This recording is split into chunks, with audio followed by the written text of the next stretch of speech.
Good afternoon, everyone, and welcome to Catholic Climate Covenant's webinar this afternoon. As we get started, I'd like for us to first get centered with a short prayer. I'm going to read to you first a short line from Isaiah 41. Comfort, comfort my people, says your God. Creator God, we mourn today with the countless other people around the world whose livelihoods and heritage is being lost to the effects of climate change. Move us to compassion, not trite sympathy or meaningless cliches, but real empathy and costly solidarity. May we embody the words that you spoke through Isaiah and bring comfort to those who are in pain. Amen. Good afternoon. Welcome to this webinar, In the Footsteps of the Holy Family, Refugees in an Era of Climate Change. I'm Paz Artaza-Regan, Program Manager at Catholic Climate Covenant. In this webinar, we are going to explore the global dimensions of migration due to climate change, and hear also from a representative of an impacted community in Louisiana who has first-hand experience with displacement due to climate change. This webinar is especially relevant during the Advent season as we prepare to celebrate the Christmas story, a story that follows the footsteps of a family seeking refuge. For those not familiar with Catholic Climate Covenant, our mission is to inspire and equip Catholics, institutions, and people to care for creation and care for the poor. Through our 16 national partners, we guide the U.S. Church's response to climate change by educating, giving public witness, and offering resources. Some important information before we get started. The video is being recorded and will be sent to all who registered. We will have a question and answer session after both presentations. You may submit your questions by writing them in the chat box on the lower left side of your screen. You may need to scroll down to see the box. If we do not have time to get to all of the questions, staff will endeavor to answer the questions after the webinar via email.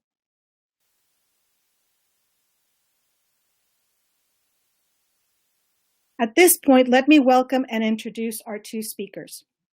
Our first presenter will be Dr. Todd Scribner. Todd is the Education Outreach Coordinator in the Department of Migration and Refugee Services at the United States Conference of Catholic Bishops. The USCCB is one of the Covenant's 16 partners. His work focuses on the intersection between Catholic social teaching, migration, and public policy. After Todd, we will be hearing from Chantel Comardelle. Chantel is the Executive Secretary for the Ile de Jean-Charles Biloxi-Chitimacha tribe. She has been working with and for the tribe since she was a teenager. A working mom of 3 children, she enjoys sharing the rich culture and history of her tribal community. She's currently pursuing a Certificate of Museum Studies with a concentration in Indigenous Studies at the Institute of American Indian Arts. Chantel serves her tribe on the current resettlement team, working with state, federal, and private agencies. At this point, I'd like to welcome Todd and have Todd take us away.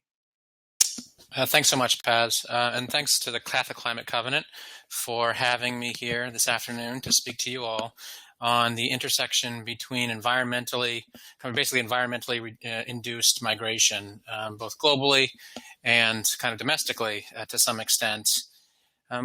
Just to give you a brief little outline of what I'm going to try to do, the first thing that I want to address is background on refugee resettlement and the emergence of refugee kind of law on an international context, which frames our discussion for the shift into what will be my second point, a discussion related to environmentally induced migration, which we'll touch on a number of different facets. It's obviously limited given time and the scope of this webinar, but hopefully it'll give you a feel for what it is we're talking about here.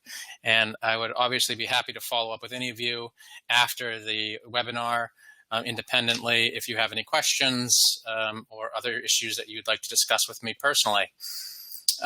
So to begin, one of the fundamental, although there were efforts in the early 20th century related to, on the international community, related to the provision of protections for refugees, it was really not until 1951 in the aftermath of World War II, with the passage of the Convention relating to the status of refugees, that a formal international kind of treaty or set up a convention was created that to this day still frames the international response to refugees and their plight.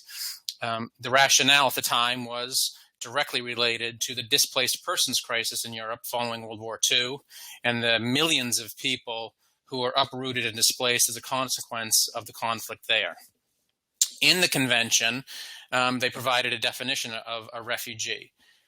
And that definition is, a refugee is a person who is outside his or her country of nationality or habitual residence, has a well-founded fear of being persecuted because of his or her race, religion, nationality, membership of a particular social group or political opinion, and is unable or unwilling to avail him or herself of the protection of that country or to return there for fear of persecution. So it sets up a number of different categories that one has to meet in order to be effectively considered a refugee.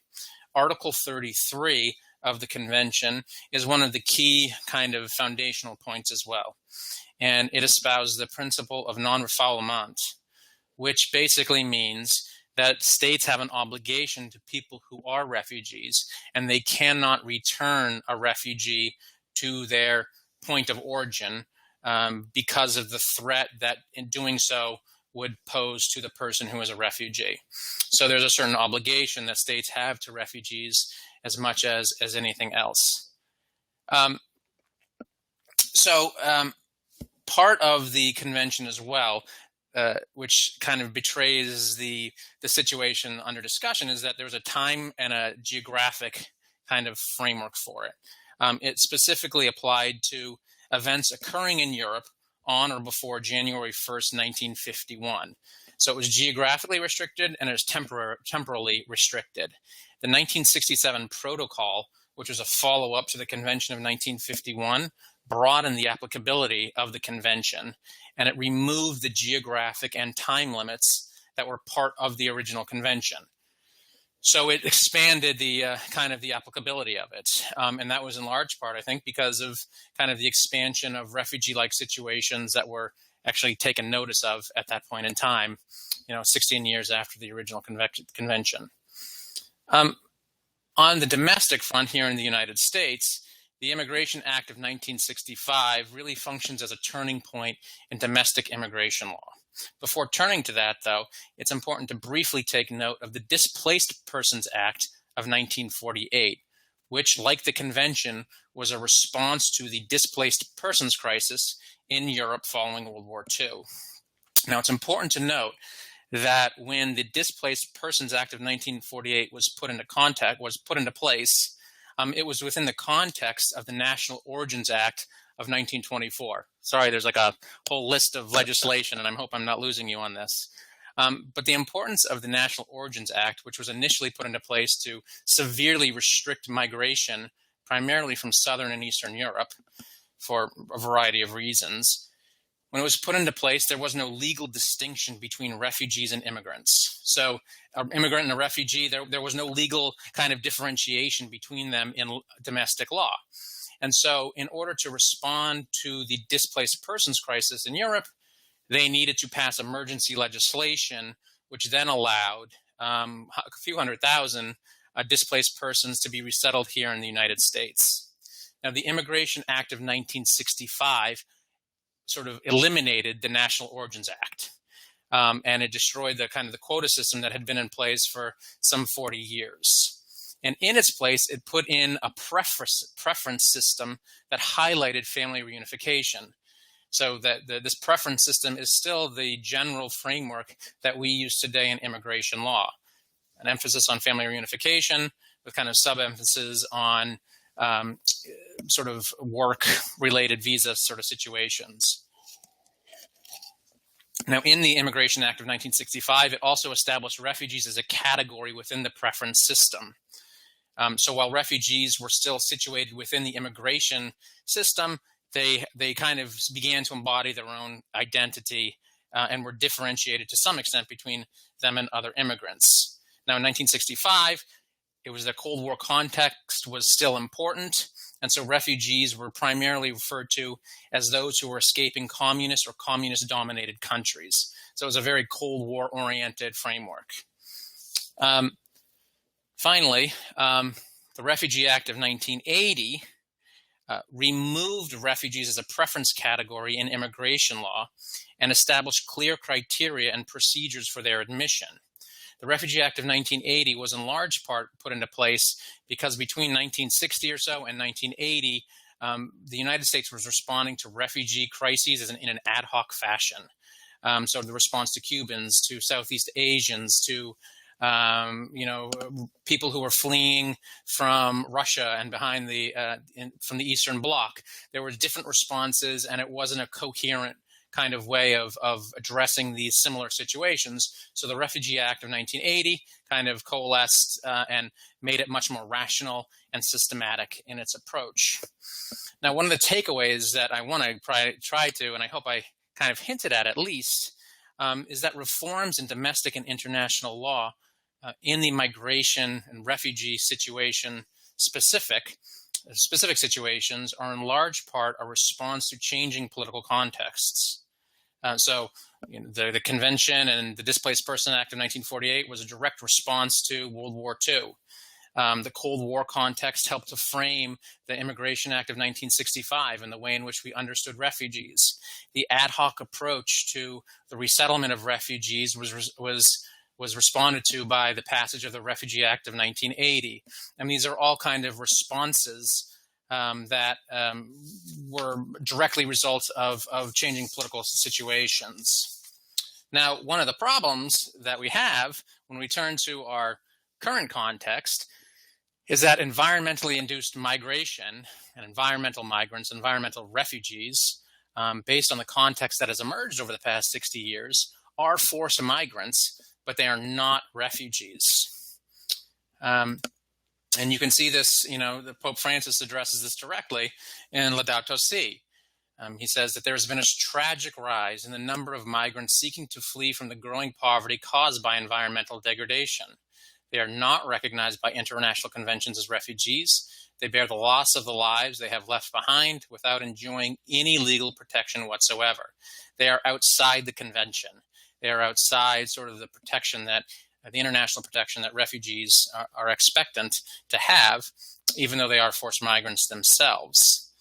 They kind of remain in an ambiguous status, one that is particularly problematic because they cannot stay where they are, because they are literally forced out because of an environmental situation, but have no claim as such to cross borders and settle elsewhere.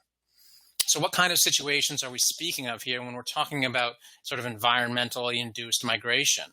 It could be a number of different types of situations. Low-lying islands could become completely uninhabitable, if not entirely submerged, should sea levels to continue to rise as a result of climate change. Countries with long coastal regions that have significant coastal populations or areas that lay below sea level can encounter serious problems. And we'll talk a little bit more about this particular situation in a few minutes. There are rapid onset disasters that require immediate migration from point A to point B, a massive hurricane or some other related phenomenon. But there's also slow onset environmental problems like desertification that will make areas uninhabitable and maybe in 5, 10, 20, 30 years down the road. So it can happen quickly, it can happen slowly, and they're all exacerbated by the situation related to climate change.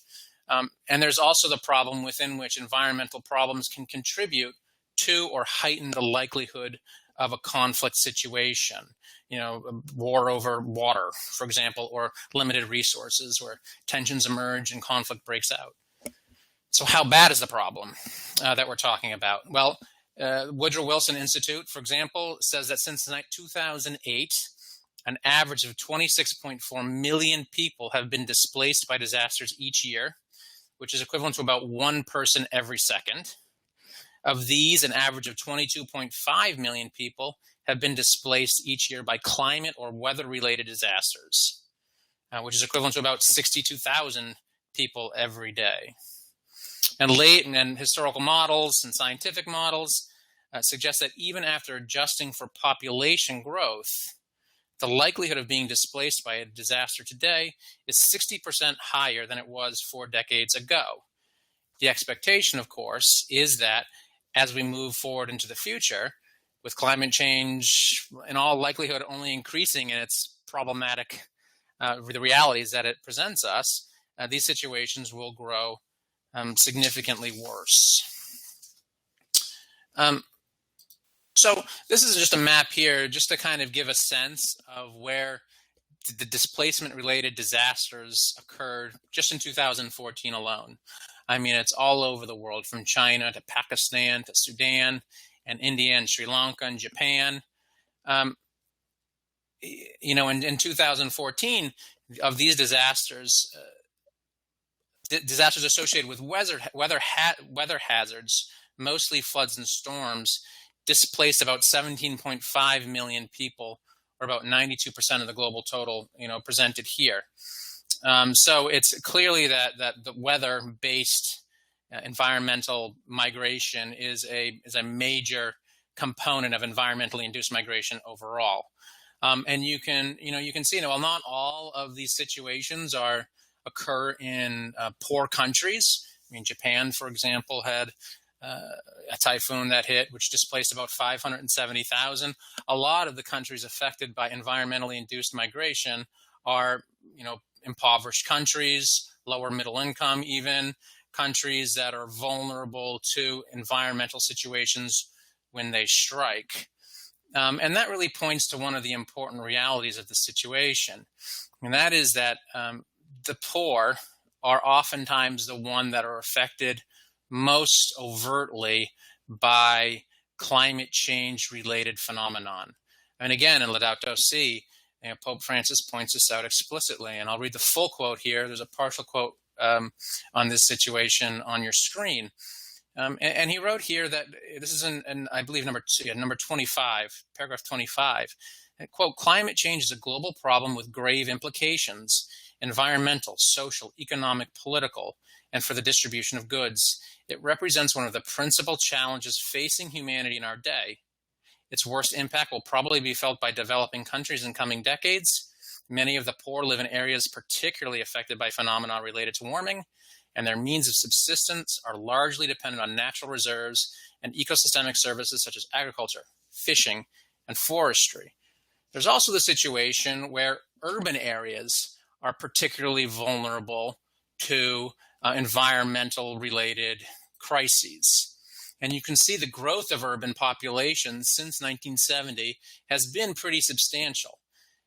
This is in billions. So the world population, there's been an increase from about 3.7 billion to 7.24 billion in these 44 years in the total world population. The urban population have increased substantially from about 1.35 to 3.88 billion, which is a 187% increase. And urban populations in developing countries in particular has seen a significant increase from about 0.68 billion to 2.9 billion over the course of the last 44 years. So that signifies a significant growth. And in places like Haiti and Nigeria and South Sudan and other areas, the urban population has more than doubled since 2000. Now, why is this a problem? Well, rapid urbanization, particularly in countries that are perhaps low income, oftentimes don't have very good urban planning. And so the growth of urban populations is done in a very ad hoc fashion without a rationalized system put into place to make sure that the infrastructure that is presented is done so in such a way that it is protective of the people who live there. This leaves people who live in urban situations very vulnerable to environmental type crises that can occur. An earthquake or a hurricane can do a tremendous amount of damage. And so one of the takeaways that we have to recognize when we're talking about environmentally induced migration is that the failure to develop structures that can respond to environmental impact situations is really important in how bad the situation actually is when it occurs. So, a hurricane is not necessarily a disaster as such, but it can easily become a disaster absent an effective infrastructure that can respond effectively to the problem that it presents. And in low income, as I mentioned, situations, the likelihood of these problems emerging are significantly increased. And so just a couple of very quick case studies here. Bangladesh and Haiti. In 2009, in Bangladesh, first talking about Bangladesh, there's a really problem of chronic displacement. And in 2009, Cyclone Ayla displaced about 842,000 people, with about 200,000 remaining displaced 6 months after the cyclone hit. Some went to India, and others remained in makeshift tents or buildings on precarious embankments by the ocean. Not a very safe situation. Between 2009 and 2014, estimates have it that nearly 5 million people were displaced in Bangladesh as a consequence of rapid onset weather patterns. This is particularly problematic along the coast because the continual inundation of seawater that erodes the land on which many people live and which many people depend on for their livelihood, for farming or for crops of various sorts, or for feeding livestock, so on and so forth. And in 2010, just a year after the cyclone, coastal flooding displaced many of the same populations affected a year earlier. So relocation is very difficult because it's very costly. It could cost, I'm estimated, about $1,000 on average for someone to relocate from the coastal areas of Bangladesh into a more urban area, which would bring its own problems, as we've already talked about. But with the annual income of approximately only about $1,200 a year, it's not really feasible to go anywhere else and resettle for the most part. And so what happens is a reality of chronic displacement that occurs over and over again as weather patterns facilitate really problematic situations for people living particularly along the coastal areas. And then there's Haiti. So not all displacement related to kind of environmental factors is always related to climate change. In 2010, I think a lot of you remember the earthquake that occurred, which displaced 2.5 million people approximately, did widespread property damage. You saw the emergence of 10 cities, which was exacerbated by a wide-scale housing crisis that occurred in part by the earthquake itself, which leveled blocks. The rapid urbanization, which we spoke about above, that occurred prior to the earthquake only exacerbated its effects because of the lack of an infrastructure that could respond effectively to an earthquake situation. But then, of course, when you have a crisis like that and the country cannot respond, it is open to further problems that may cause as a result of weather-related phenomenon. So Hurricane Matthew this year that just passed through initiated a new round of displacement, battering a country that's already in a real turmoil and still recovering from the 2010 crisis. And then, of course, there are side problems. The emergence of waterborne diseases like cholera after a hurricane and other diseases. The inability of people to migrate in the first place because they're on an island country, or the treacherous journey that they have to engage on if they do migrate. Try to migrate to the United States, and the obstacles that they confront when they try to do that in the first place. So it's a very difficult situation, obviously.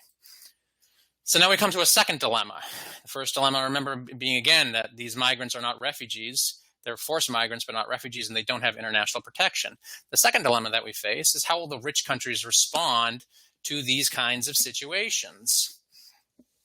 I mean, people who are induced to migrate because of environmental situations, are a very sympathetic group, I think, on the whole, and worthy of some form of international protection, we would certainly argue, and I think many of you would agree. But there are disincentives for countries to act in response to these kind of situations.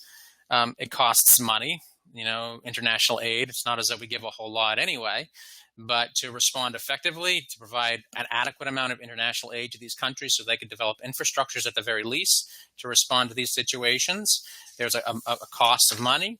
Our obligations, if we began to recognize environmentally induced migrants and their international protections, would make the obligation in the developing world more expansive, because it would probably require increased resettlement to the developing world.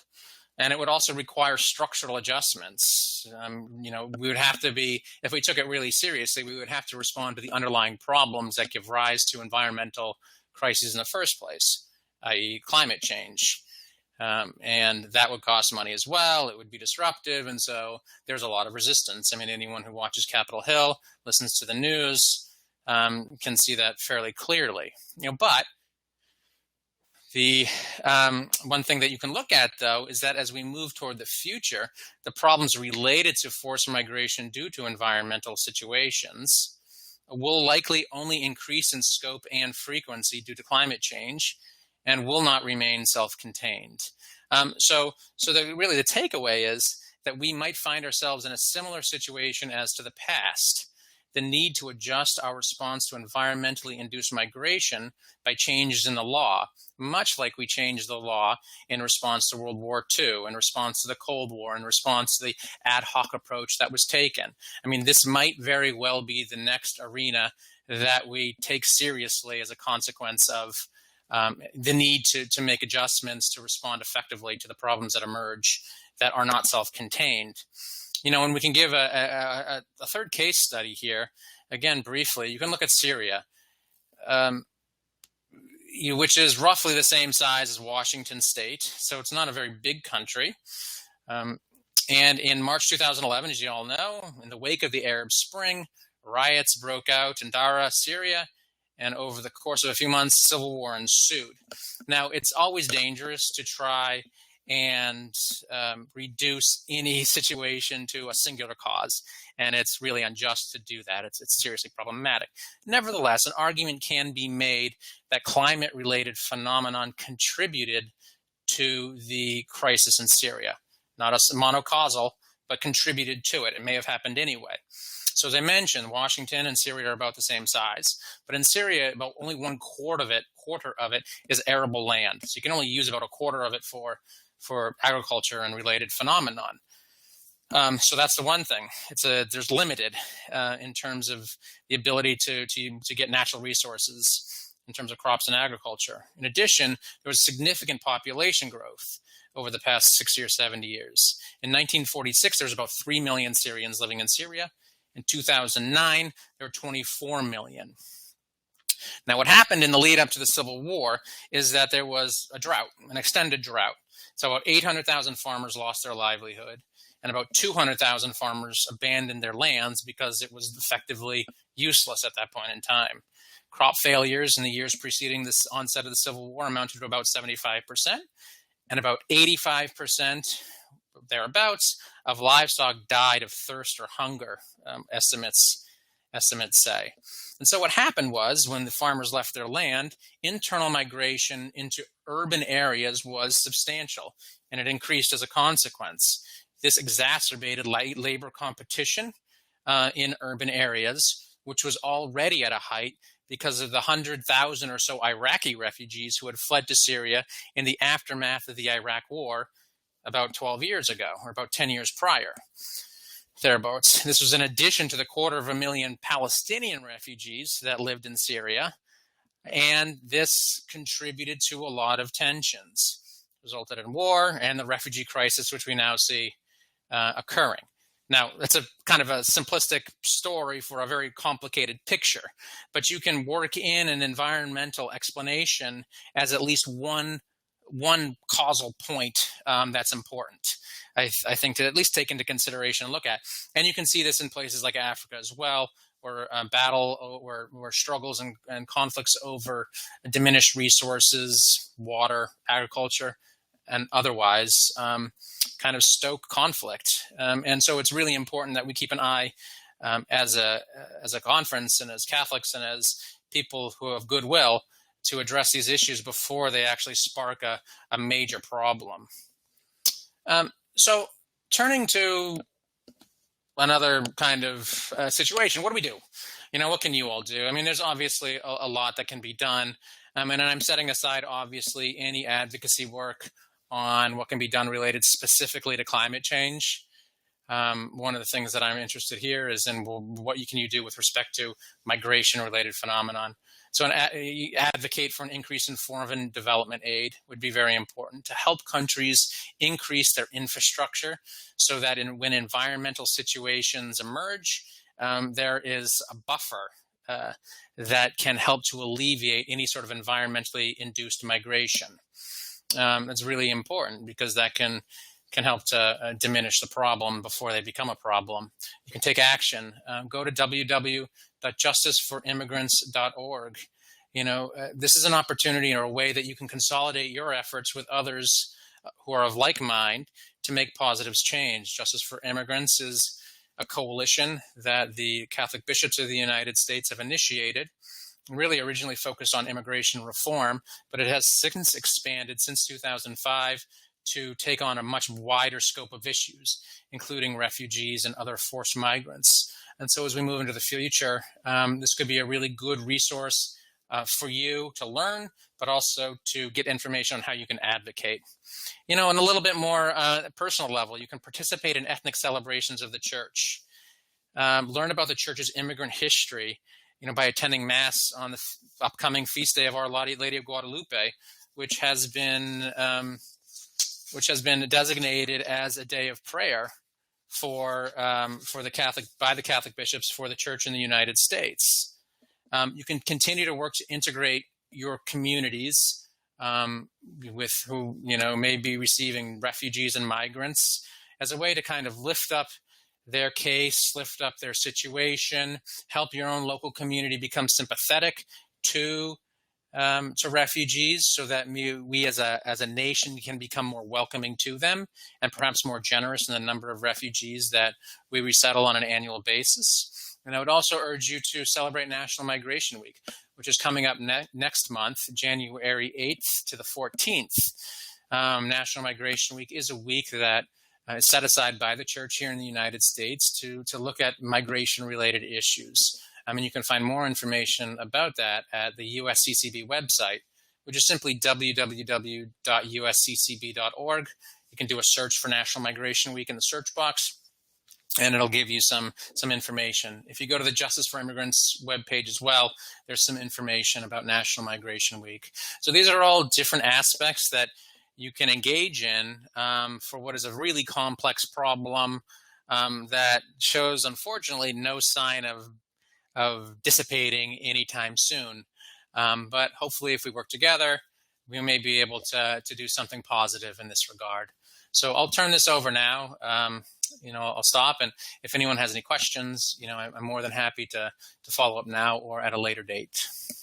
Thank you. Thank you so much, Todd. At this point, we're going to do a little bit of a switch.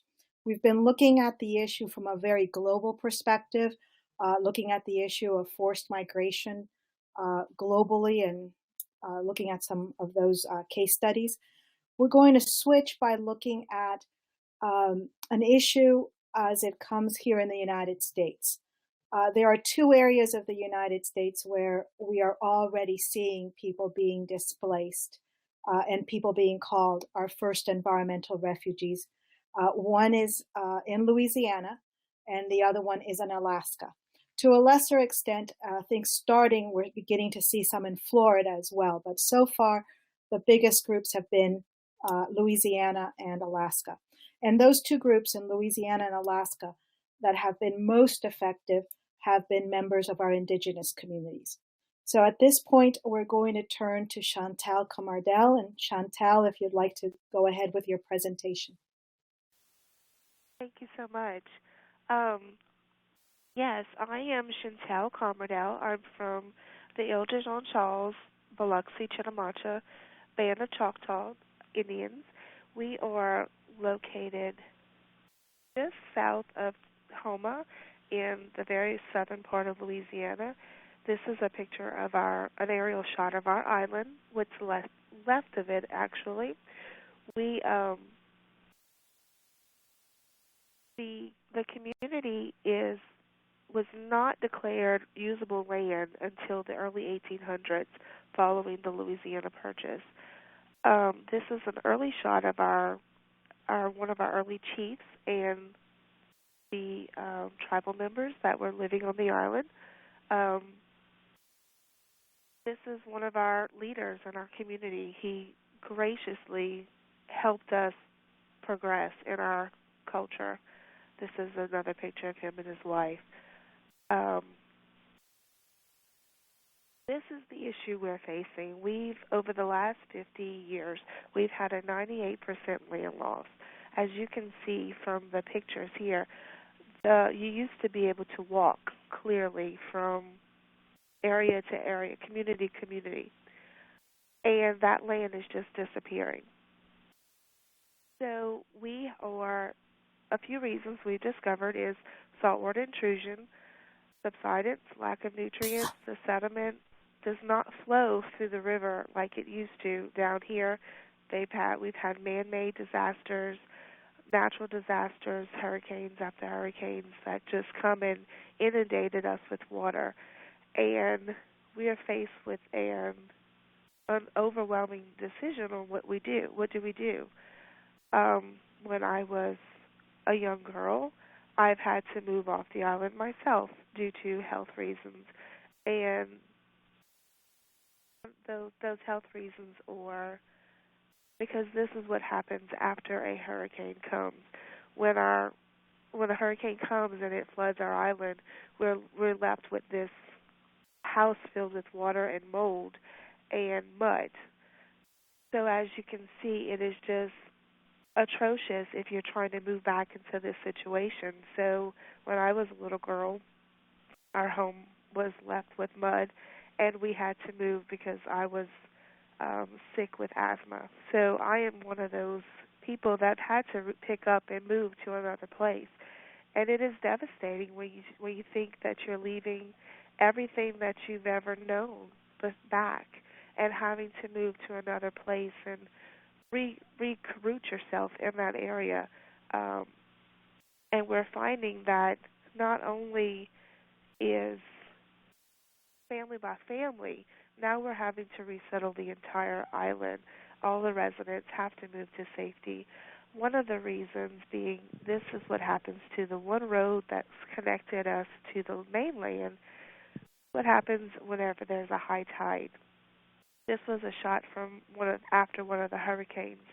It's our major resource to get to health care, to the store, to anything we need to access, school buses, all have to use this road. And if it's unusable, we have no connection.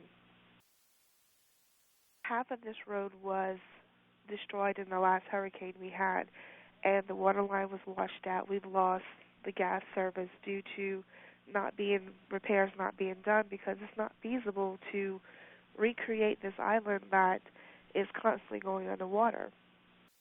So we've been told this road is not going to be repaired again. We have to find other means. So we've done a resettlement project.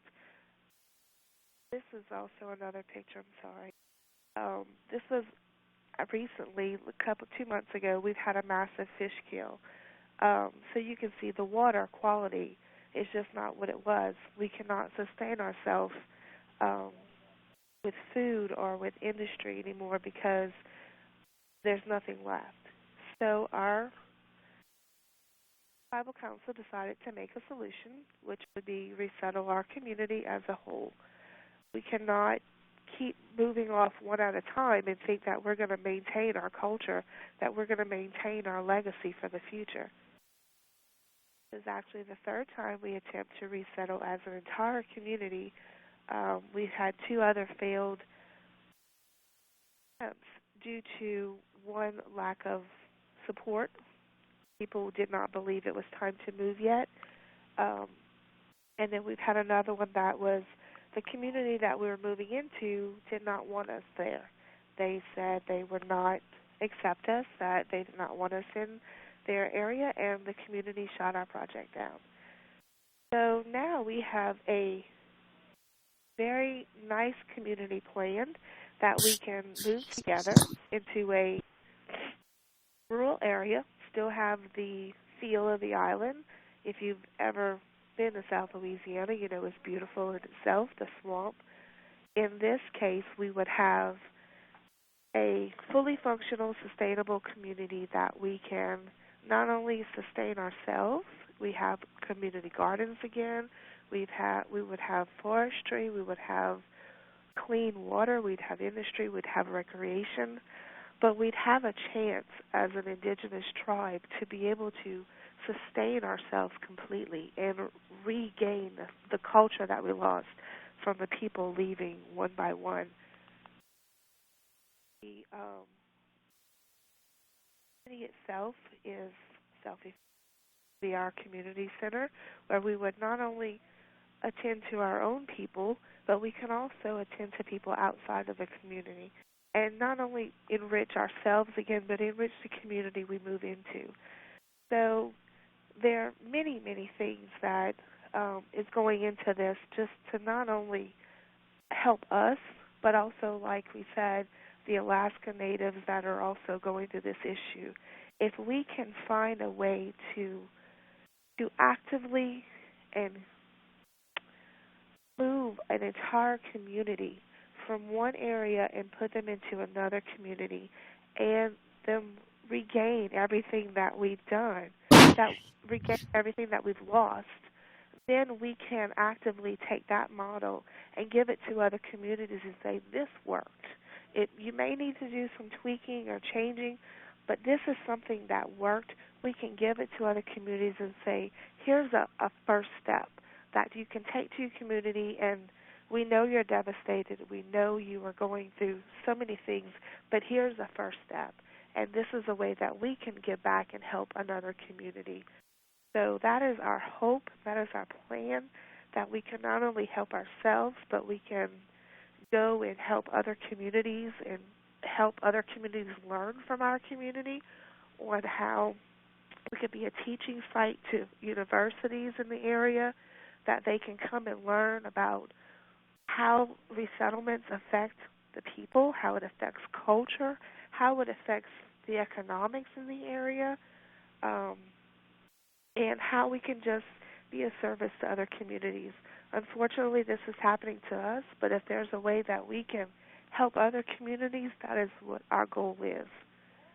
So there are tremendous ways that anybody can help us. Prayer is number one. We're fighting a very long battle with our government officials to get certain things that we desire culturally and that are appropriate. We just want the best for our people as leaders. So prayer is number one. We can make my contact and our contact information available if you would like to come and help us in any way, planning, counseling, anything that you can help with. We would be most gracious for. So that's kind of where we're at. I'm open to any questions, and thank you for having us and listening to my story. It would be wonderful to hear any questions from you guys. Great, thank you, Chantel. Before we get to the question and answer, and we may go over a couple of minutes, let me let you know, because of where we are, I'd like to give you a little bit of further action that you can take in the next few months that will help on the issue of climate migration and climate change as a whole. We are planning a petition to the Trump administration that will go live on December 15th. So look in your calendars, in your email, and put it into your calendar. On December 15th, you will be receiving an email with information for this petition. There will be both electronic and paper versions so that you can go out and table during Mass, after Mass, during other church or school events. The goal is to deliver a petition signed by thousands of Catholics, calling on the next administration to honor the Paris Agreement, the Clean Power Plan, and the Green Climate Fund. And the Green Climate Fund itself is incredibly relevant to this discussion that we're having. Its main goal is to help poor and vulnerable countries adapt to the unavoidable impacts of climate change that are being caused by the changing weather patterns, sea level rise, extreme weather events. And part of that adaptation is creating resilient communities, adapting their communities to this type of climate change, and being able to do the resettlement that Chantel's talking about on a global scale. The next one is the Earth Day program on April 22nd. A lot of parishes and schools and religious communities will do an Earth Day celebration. Our theme this year is Know the Creator Through Creation, and it's complementing the Earth Day Network's focus on climate literacy. So really bringing the issue of climate literacy into our community. So we want to tell you that that's another way of taking an action to plan for an Earth Day program and use some of our resources. If you want to register, go on our website and you can register, and the program will be sent to you mid-February. The next one is the People's Climate March. On April 29th of next year, thousands are gathering in DC to call upon Congress to take action to solve the climate issues. While the Covenant is not an official sponsor, we want to ensure a robust Catholic voice is heard and people are coming and we'll march together. So we invite you. We also have a place on our website where you can register to get more information. So for any of these, for more information, go to info@Catholic Climate Covenant and email us if you want us to send you more information. The next one is our Creation Care Team program. And I really want to say that that is a way for small groups in your parish, in your schools, in your workplace, in your religious community to take action on any climate issue. If you're interested in working on how to work with people that are being resettled globally in the US, having a Creation Care Team is one way to get started. If you are interested, go to our website. You can register. And the good thing about it, if you have a CCT that registers, we provide you a monthly resource email, advocacy alerts, hand-on activities, links to resources. I also give you wraparound help. So if you have a troubleshooting problem issue, I can help you with that. There's a library that you can access. Really want to push that because it's a really good way to get involved. So at this point, we're going to move to our question and answer session. The first question I'm going to put out, it's a multi-level question, and it comes from Pennsylvania. And I think, Todd, you may be the one that needs to answer, and I can help out some. The first part is, how many refugees has the U.S. foreign policy created? And he wants to know how war, trade policies, and environmental issues might have been U.S. induced.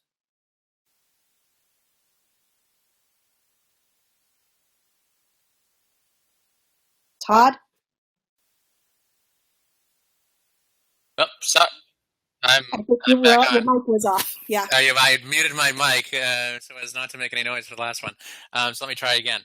I don't have any specific statistics as to link, foreign policy decisions and, refugee crises. But you can certainly look to situations like the Iraq War, which I alluded to earlier, which obviously led to the displacement of quite a few people.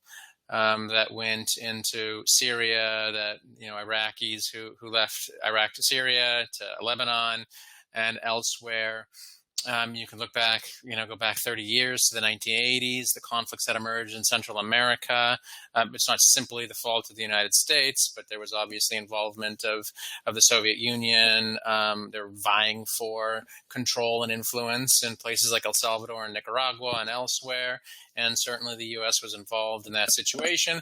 And when the refugee crises emerged from a lot of those Latin American countries, there was a different response by the U.S. government to the reception of refugees as they made their way up through Mexico to the United States, depending upon whether or not the refugees came from a U.S.-friendly government or from a government that was more friendly toward the Soviet Union. So there's definitely, you could write a book probably on the way in which foreign policy decisions and involvement and even trade to some extent induces migration, both of a refugee variety, but also of a more kind of forced economic migration variety as well. So, there's definitely complexities there. I'm sorry I don't have any farm statistics to provide you, but you could point to various situations at various times, and I think it would be fair to say that the U.S.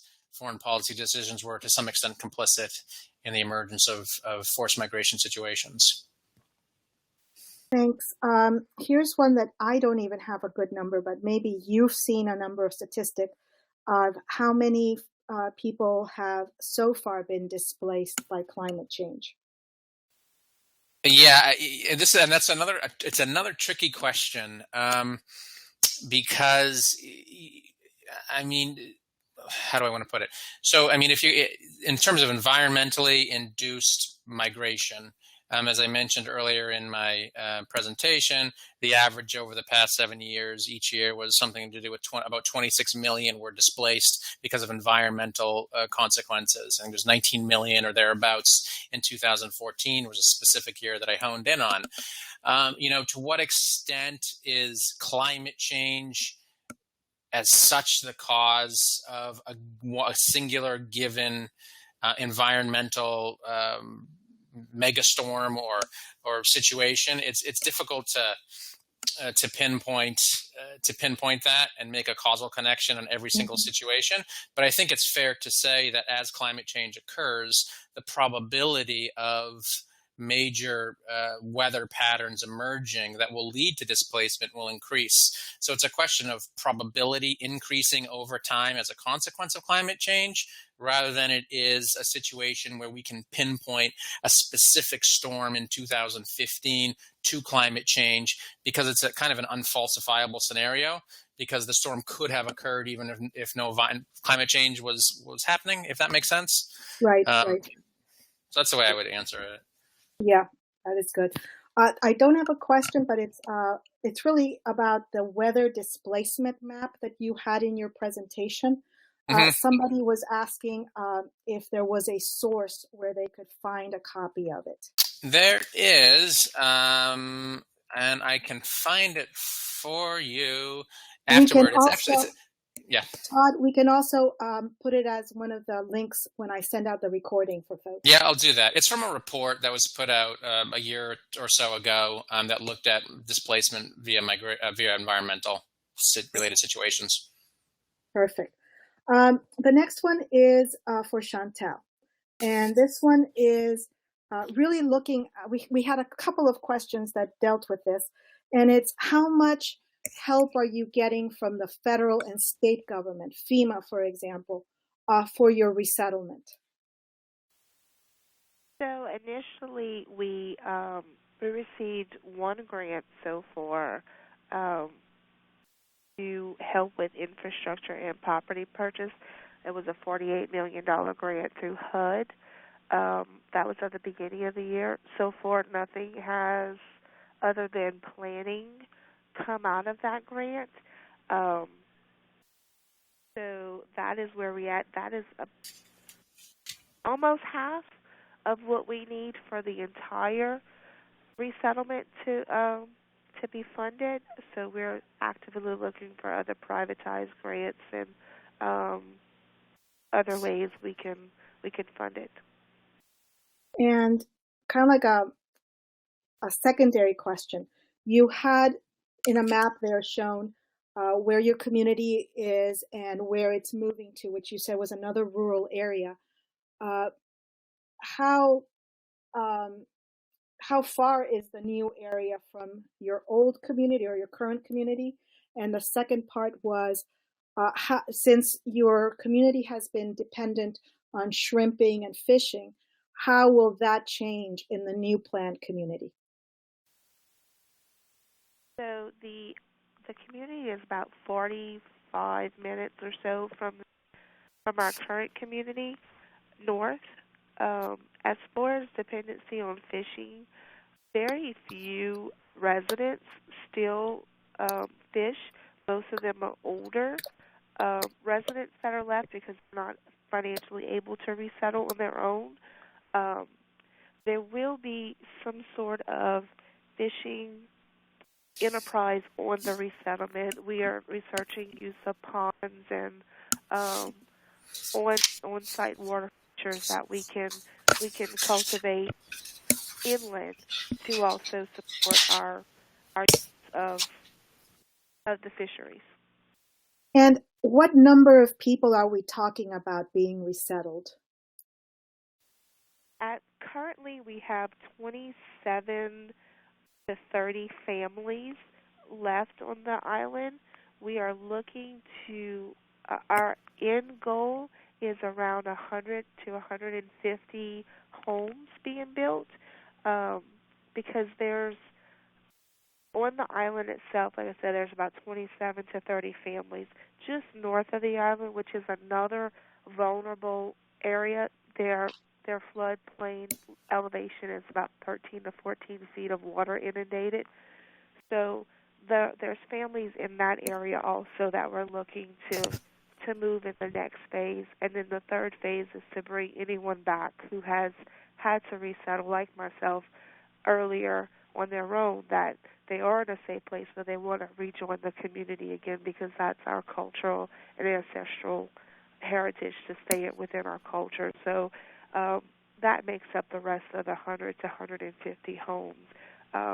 It's kind of up in the air to how many people everybody wants to move back, but how much room will we have and how many houses will be able to be built. And is there resistance to resettlement within the community, or is most of the community of the mind that, yes, has to be done? There's very little resistance. I mean, of course, everybody's, they don't want to. You don't want to have to do this. But at the same time, we all understand that it is inevitable. So I think one of the important things is it's okay if you don't want to move now, but as long as you understand that there's a place to move whenever the time comes, whenever the next hurricane comes and takes away your house, or the levee doesn't keep the water out anymore, you have a safe place to go to that's with the rest of your family, not just anywhere where you want to pick and will lose out the support of the family around you. Right. Okay. Thank you. To be fair that we said we'd end at 4:00, I think I'm going to bring the session to a close. At this point, I'd like to extend my thanks and appreciation to both Todd and Chantel for their inspiring presentations. A special thanks to all of you who joined us this afternoon. We'd appreciate if you could take a couple of minutes to fill out a short survey that will appear on your screen as the program ends. That will provide us valuable feedback. I'd like you also to look at what we have there up on the screen. That is our website, www.catholicclimatecovenant.org. And for information, if we needed something answered, send it to info@catholicclimatecovenant.org.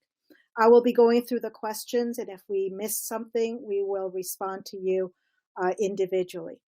At this time, I want to extend my thanks again, and I want to also wish you a blessed Advent and a joyful Christmas season. Have a wonderful afternoon, everyone. Thank you.